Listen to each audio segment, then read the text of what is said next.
Hello and welcome to Rise Unwind. My name is Dan. You know, each and every week we talk to people from across the country about things you could do right now in your neighborhood. And on this week's show, we got this. It is so important before you travel to make sure you have enough of your prescription medications on hand. That there's no ads and there's no in-app purchases. So it's just a kid being a kid. And I love the opportunity to do something different and outside of my comfort zone. All of that and more right here on Rise and Unwind. Ever wonder what it takes to drive a massive truck across a sheet of ice? Knowing one wrong move could mean disaster. The hit History Channel series Ice Road Truckers has returned with its most intense season yet. Higher stakes, deadlier conditions, and shorter windows to deliver life-saving supplies to some of the most remote communities on Earth. Joining me is a fan favorite and veteran trucker, Todd Dewey, who's back behind the wheel for season 12. Welcome to the show, Todd. How are you? I'm doing wonderful. I'm actually standing on solid ground right now, so I'm feeling pretty confident. All right, there you go. For those of us, or for those out there who haven't seen it, what do you think makes ice road trucking such a dangerous and vital job? Oh my gosh. Well, you hit it all when you explained it right off the get-go and letting them know who you were going to be talking to. It starts out from day one and it don't stop until the season's actually over with and you're on a plane flying home. I mean, what it takes to be an ice road trucker is a whole lot of crazy and a lot of trucking skills and a lot of years behind the wheel. That's what it honestly takes. And, you know, we go up there and fight Mother Nature like nobody's business, from snowstorms to thin ice to losing your loads to truck breakdowns. And there's some things that happened this season. I know that we've had lots of other seasons and lots of things have happened, but I don't know why or for what reason, but things happen on this season that have never happened before. We had trailers going losing oversized loads. Some of the worst weather conditions I think we've ever been faced with up there, including very thin ice due to climate change. And a very short window to get a lot of loads in these communities. And what people don't understand is they're like, well, you're just driving down the road and just delivering a load.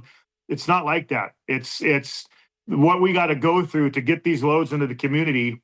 Some people say, well, why is it worth it? Why do you want to go out there and risk your life and just to drive on an ice road and drive across the ice? Well, I tell you what, when you battle Mother Nature the way we got to battle it, and you get that load into the community, and these communities come out, and it's like Christmas time to them. And the little kids come up and they give you a hug and they're so excited to be getting their new bike, maybe that's in their load of supplies, or their food that they need for the remainder of the year after the ice roads, you know, when they all melt and they go away. That's the only access they have to get these supplies. So when I stop and think of my kids or my granddaughters going without food or supplies that they need to live throughout a year, that's how important it is. And they show their appreciation when you show up there, and it makes it all worthwhile. And you face some brutal hauls. What's the toughest one that sticks with you? Oh my gosh, there's been so many over the hauls. I can't give any away this year. You're going to have to put your seatbelt on and buckle up and watch a show and go for a crazy ride of this. But there's been so many times that I think I broke a couple records over the years for some of the heaviest hauls on the ice. And there's been a lot of situations. There's been a lot of scary moments. Let's put it that way. And season 12, it marks really a big return after a long hiatus. What's it been like getting back on the ice kind of this time around? Oh, I was nervous. I'm not going to lie to you. After having 8 years off and spending and doing a little family time and doing some graduations with my daughters and getting my new grandbabies and doing all that, and then getting the call to go back up after 8 years of not being on the ice, I was nervous. I'm not going to sit here and BS you. I was like, oh my gosh, because then you get flooded with all those emotions of knowing what's about to happen, how thin the ice can get, Mother Nature, the snowstorms you're going to get yourself into. Am I going to be able to get these loads? And do I still have what it takes to be an ice road trucker? And so the first couple of 2-3 runs up there, I was nervous like nobody's business, thinking, oh my, because it just flooded me with emotions. The second I hit that first ice road, I was like, oh my gosh, I cannot believe I'm here and doing this again. So it was quite the adventure, and this is definitely one season you are not going to want to miss. And this season, we're seeing some veterans and rookies out there. How do the new drivers handle the pressure compared to some of the seasoned pros like you? I don't know. You know, I've been with a couple new seasoned drivers that have been up there over the years of ice road trucking, and you know, of course, I don't ever leave a driver behind. If I'm with somebody and they're new and they don't know, they're in a situation where they don't know what to do or how to get out of it or how to fix their truck, I'm not going to leave them. I'm going to stay there and help them until we get everybody safe and we're back up and rolling and get out of Mother Nature's elements and get back to rolling. But as far as the new guys this year, I didn't get a lot of trucking time with them. I know that they were nervous. I did talk to them on the side a little bit. And when we were back in getting loads, they're like, oh my gosh, this is not what I expected. I didn't think the roads were going to be this brutal. I didn't think Mother Nature was going to be this brutal.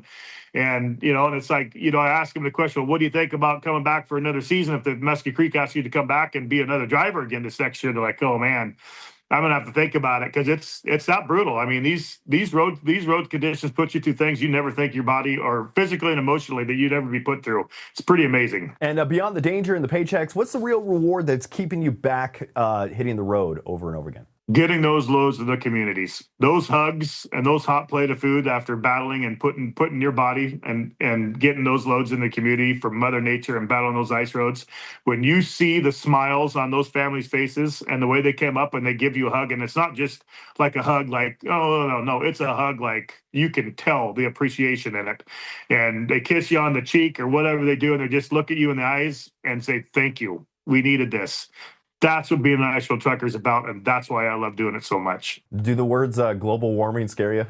Oh, absolutely. It scares me because of the fact of it almost feels like there's going to come a time to where those communities can't get their supplies that they need to survive and take care of their families, and that is definitely very scary. Todd, I want to thank you for joining me today. You can watch Todd and the rest of the Fearless crew now on Ice Road Trucker Season 12, airing Wednesday nights on History Channel and streaming the next day at history.com/Ice Road Truckers. Hey, Todd, thanks for joining me today. You betcha. Hey, stay safe out there and buckle up for the first episode. You're going to need it. A parent's worst nightmare is not knowing the truth about what happened to their child. That's the mystery at the center of Netflix's new thriller, I Will Find You. The series follows a father serving time for his son's murder who suddenly receives evidence that his child may still be alive, setting off a desperate search for answers. Today, we're joined by Milo Ventimiglia, who stars as Hayden in the limited series. Welcome to the show, Milo. How are you? Well, Dan, how are you this morning? I'm doing good. For people who haven't started I Will Find You yet, what grabbed you about this story and made you want to be part of it? The complexity, as well as, being a parent myself, and God forbid anything happens to your child, you're going to go to the ends of the earth to find out what's going on, and hopefully get your kid back to safety. But, I found a lot of common ground with Harlan Coben and Robbie Hull, our showrunner, and was excited to do scene work with Sam Worthington and Britt Lauer and Jonathan Tucker and Logan Browning and everybody involved. Chad McBride, who, it's funny, like in my 30 years of filmmaking, like I've been on set with just about everybody on the cast to work, to be reunited and work again. So just go spend a summer with my friends making something cool. Hayden becomes involved in a mystery that's filled with twists and secrets. What can you tell us about your character and where he fits into this story? So Hayden Payne, I play a wealthy philanthropist who was previously connected to Britt Lauer's character, Rachel, who is the previous sister-in-law, former sister-in-law to David, Sam Worthington's character. When he breaks out of prison and goes on the hunt for his son, I come into the fold as someone who's just wanting to help. I'm there to help, use my resources, my time, whatever I can to help this man find his son. And the series, it balances suspense, family drama, and a lot of emotional stakes. What was it like bringing those different elements together as an actor? We're constantly doing that, role to role, job to job, show to show. You're always bringing together that complexity. But, this one was delicate because of what we were set to dance around, the real mystery, the people that were involved in this covering up of a boy who was killed.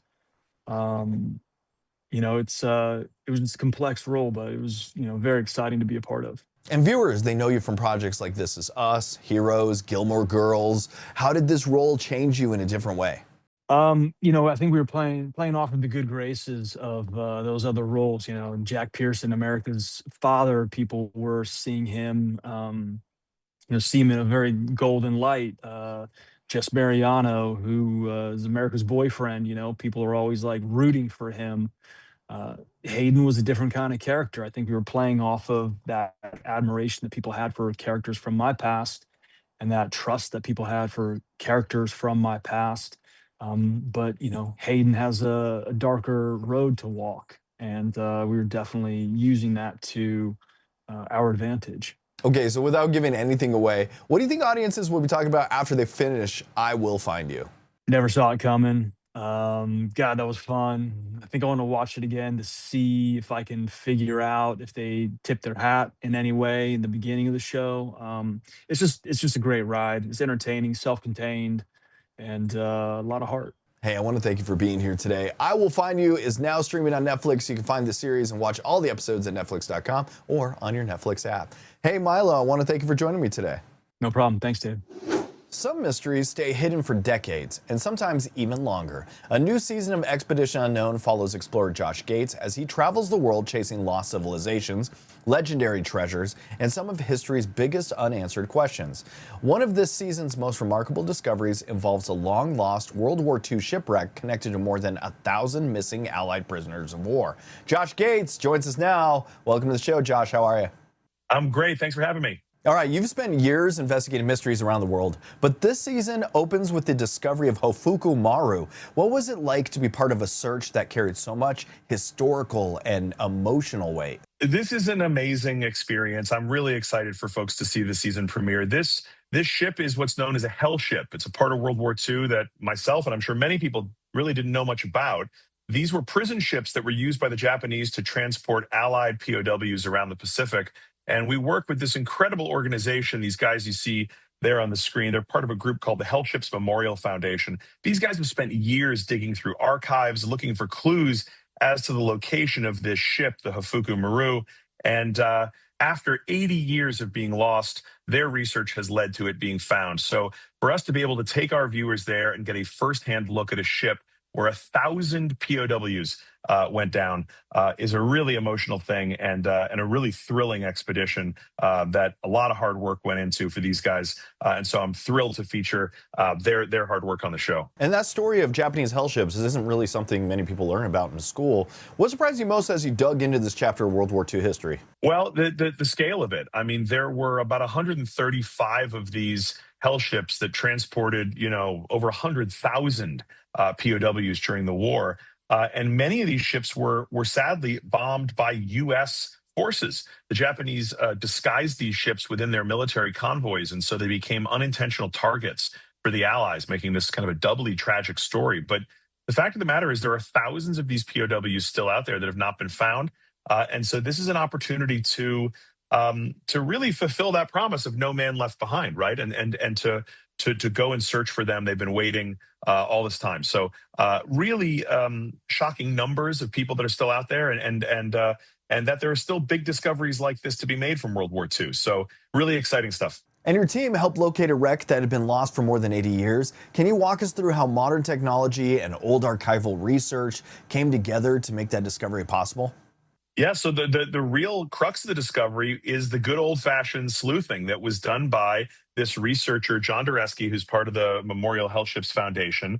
This guy went digging not just in the American archives, but in the Japanese archives. And it was the Japanese archives that offered a clue as to where this ship sank. Many people thought that it sank about 30 miles away from where it was found.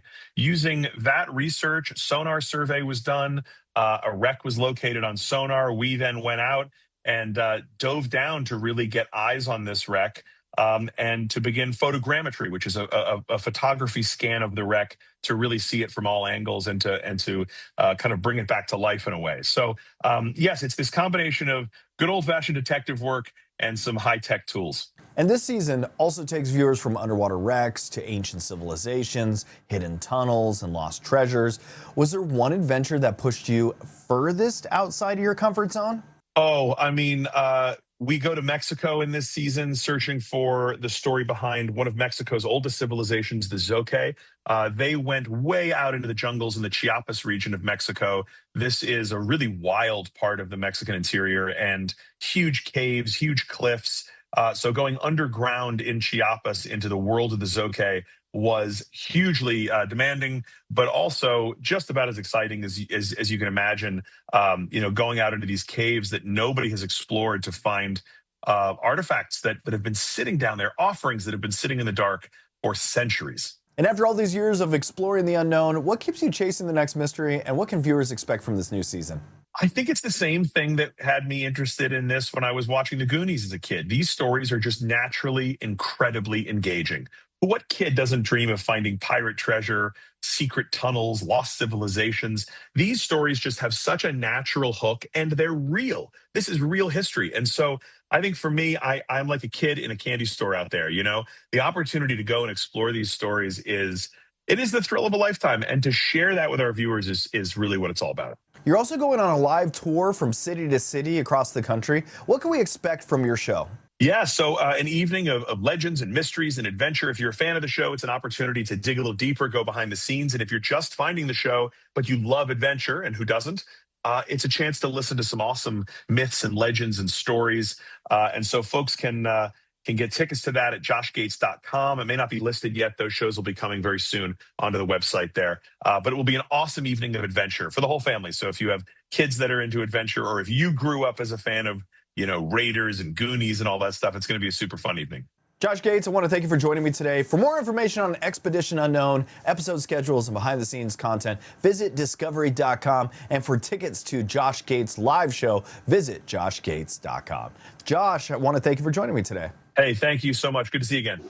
Have you ever taken a dream opportunity only to realize something feels very wrong? That's the setup behind Strung, the new Peacock thriller from acclaimed filmmaker Malcolm D. Lee. The film follows a gifted violinist who becomes entangled in the world of a wealthy and mysterious family, where secrets seem to be hiding around pretty much every corner. Malcolm is the director behind favorites like the Best Man franchise and Girls Trip, and now he's taking audiences somewhere much darker. Malcolm, welcome. Man, I love that intro. That was awesome. Thank you so much. Thank you for having me. I appreciate you. Thank you for that. Strung starts with a talented musician getting what seems like the opportunity of lifetime. What drew you to the story and the tension at the center of it? You know, when I read Alan McElroy's script, I could not put it down. You know, it just was a page turner. I was talking to it out loud. It was speaking to me. I was speaking back to it, and I just said I gotta dip my toe into this genre of thrillers and this erotic psychological thriller. You've built a career directing comedies, dramas, and ensemble films that audiences really connect with. What was exciting about stepping into the thriller genre with Strung? You know, I think audiences still want to see these kinds of movies, you know, and I love the opportunity to do something different and outside of my comfort zone. And not necessarily outside of my comfort zone, but something different that I hadn't done before. And it was nice to not have to cut to the joke, you know, and just be able to tell the story with a different pacing, a different tone. And I want to challenge myself in that regard, get the right cast and get the right crew behind me. And this crew that I've been working with has been a crew that I've been with before and collaborated on many, many things. But to work with this cast was amazing as well. Chloe Bailey carries so much of the story as Layla. What made her the right choice for this role, and what did she bring to the character? You know, Chloe, I hadn't worked with before, but I knew about her, and I thought she would be a great asset for this role. And when I saw her, and when we got to talking and we got to know each other a little bit more and work together, I was amazed by what she was able to do, because Layla has to do so many things in this movie and play so many different colors, you know, from being emotional to being vulnerable to being sexy and maternal. And all kinds of colors that she had to play, that I was just like, wow, she really, really brought a lot to the table. And I'm very, very proud of the work that she did in this movie. She's really, really talented. One of the things that makes this film work is the atmosphere and sense of there's something not quite right. How did you approach building that suspense without giving too much away? Yeah, you know, the thing is, everybody in this movie, every character in this movie is hiding something. You know, it's most, you know, emblematic by the little girl that she's tutoring, Zuri, with her actual mask. But everyone in this movie is masking something, whether it's trauma or grief or something to that effect. And I wanted to make sure that everything on the surface looked presentable and comely and beautiful and opulent. And so it started with the house. And you see this inviting environment that is a little antiseptic, but just like, oh, it's lush and it's beautiful. But underneath all of that, you find that there's some dark things. And looking at your career, you know, The Best Man, Girls Trip, and now Strung, what continues to inspire you as a storyteller, and what kinds of stories are you most interested in telling next? Yeah, you know, I am incredibly blessed to have the opportunity to get paid for what I love to do, and I want to keep challenging myself and bringing entertainment to audiences. That's the main thing. I like to have to entertain people and make them feel good, make them feel emotions one way or another. And in this case, we're taking them on a thrill ride. And in the future, I hope to do, the same kinds of things, whether it's with a thriller, whether it's a comedy or a musical or a drama. I love, working with actors and bringing a vision to life for audiences to enjoy. Malcolm, I want to thank you for joining me today. Strung is now streaming on Peacock. You can watch the film and learn more by visiting peacocktv.com. Malcolm D. Lee, thanks for joining me today. Thanks, Dan. Summer is a great time to catch on the shows and movies everyone's talking about, but whether you're at home or on the road, Netflix has packed a lineup this season, plus some features that can help travel and family movie nights even easier. So joining us today is Vanessa Lachey, host of Love is Blind, The Ultimatum, and to share what's coming to Netflix this summer. Welcome to the show, Vanessa. How are you, my friend? Thank you for having me. I'm good. That's good to hear. I hear Netflix has a huge lineup this summer. What are some of the movies and shows that you think people should be adding to their watch list this year? Ooh, well, I'm just excited to talk about all the fun things Netflix that people don't really know about. I get an in because I'm always here and I'm boots on the ground here at actual Netflix. But coming up, we have Enola Holmes 3. That's going to come out July 1st. For the sports fans, the MLB Home Run Derby is going to be live July 13th, which is always fun for people to watch live. The Ultimatum, as you mentioned, season 4, the show that my husband and I do, comes out July 15th, which is my wedding anniversary. What a gift. There's just something for everyone. Oh, Little House on the Prairie is going to be premiering on Netflix July 9th, and it's a beautiful reimagining of the original. But what's so great over the summer is all the features that Netflix has to offer that you just alluded to. They can download a movie or a show or the entire season. There's some really amazing remind me buttons because we all have a lot going on in our minds as it is, so we don't need to also think about when that show is going to drop that they're excited about. And the parental controls are bar none that really make it safe for our kids to be on the app and navigating the app because you have control as the parent. And what's really beautiful about Netflix Playground specifically for little kids is that there's no ads and there's no in-app purchases. So it's just a kid being a kid, playing games with characters they love that are on Netflix, like Peppa Pig or Sesame Street and Big Bird, Gabby's Dollhouse. So it's a really safe place for them to take a break, come in, or if you're traveling, you're sitting on a plane for 5 hours, you can know that they have a safe space to go to. All right, let's get to that season 4 of Ultimatum. Can you tell us more about this season and what kind of makes it a fun summer watch?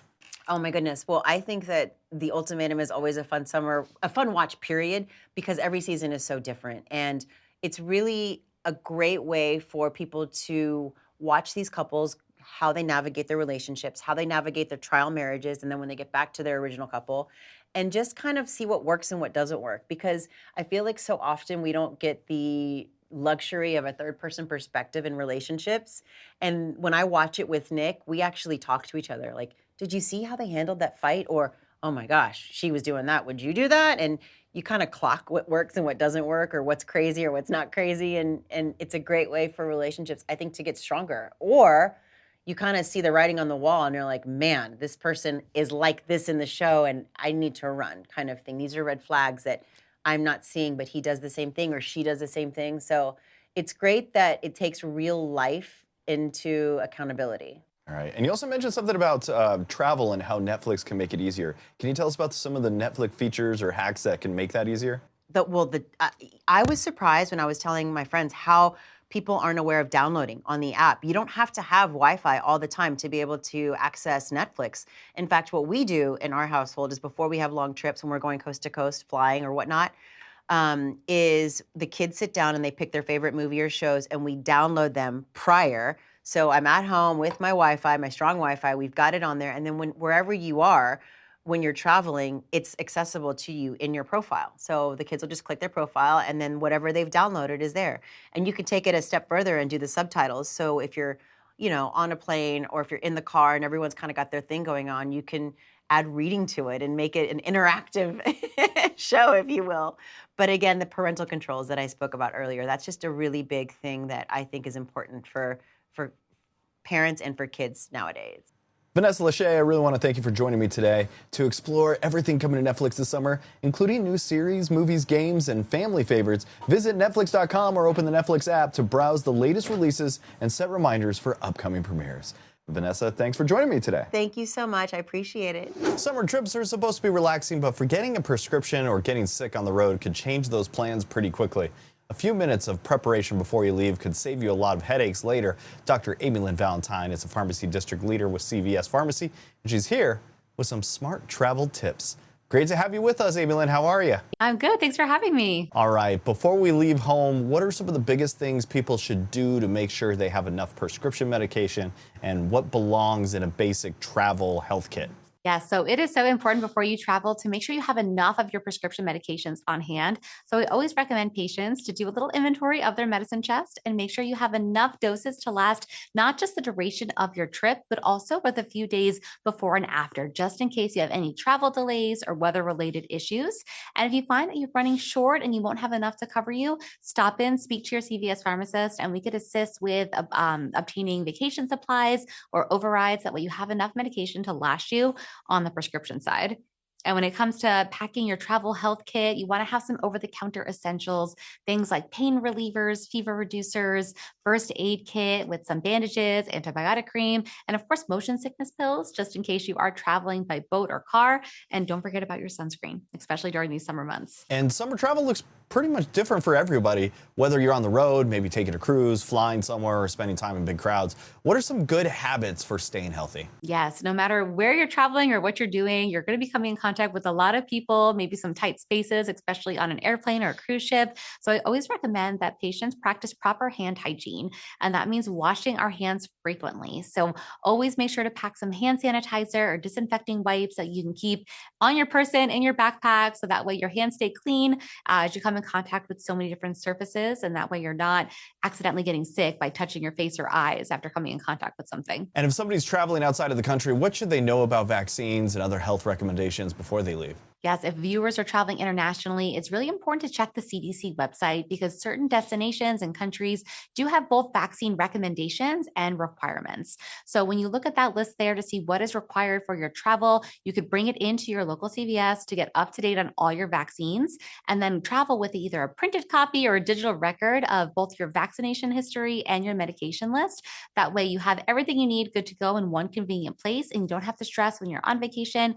You can just focus on having fun with the entire family. That sounds great. If people want more information or want to prepare for the next trip, where should they go? Yeah, viewers can visit the CDC website or cvs.com for more resources. Hey, I want to thank you for joining me today. Thank you so much. And that is it for Rise Unwind. I want to thank you for tuning in and checking out the show. You can find us on social media. We're on Facebook, Instagram, and on YouTube. Just look up at Rise Unwind. And until next week, that was the show we like to call Rise and Unwind.